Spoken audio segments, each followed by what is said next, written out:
నమ్మి డబ్బులిచ్చిన వ్యక్తికి గుప్తనిధి కథ చెప్పి మోసం చేయాలని చూశాడు.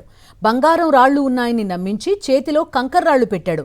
ఈ షాకింగ్ ఘటన నిజామాబాద్ జిల్లా డిచ్పల్లి మండలంలో వెలుగు చూసింది. రమేష్ కుమార్, శ్రీనివాస్ అనే ఇద్దరు స్నేహితులు నిజామాబాద్లోని హమాల్వాడిలో నివాసం ఉంటున్నారు. అవసరం నిమిత్తం రమేష్ వద్ద శ్రీనివాస్ కొన్ని నెలల క్రితం 1,30,000 అప్పుగా తీసుకున్నాడు. తీసుకున్న అప్పు ఇవ్వాలని రమేష్ ఒత్తిడి చేయడంతో బాకీ తీర్చే దారి లేక తనకు గుప్తనిధులు దొరికాయని, అందులో బంగారం రాళ్లు ఉన్నాయని, వాటిని బాకీ కింద ఇస్తానని శ్రీనివాస్ నమ్మించాడు. అంతేకాదు ఆ బంగారు రాళ్లు తీసుకునేందుకు ఘన్పూర్కు రప్పించాడు. కుండలోంచి పసుపు రంగులో ఉన్న 4 రాళ్లు తీసి రమేష్కి ఇచ్చాడు. అయితే రమేష్కి అనుమానం వచ్చి పరిశీలించగా అసలు నిజం బయటపడింది. బంగారం కాదు, బంగారం రంగు పూసిన కంకర్ రాళ్లు అని తెలిసి రమేష్ ఒక్కసారిగా షాక్ అయ్యాడు. బాధితుడి ఫిర్యాదుతో కేసు నమోదు చేసుకున్న పోలీసులు ఎంక్వైరీ చేస్తున్నారు.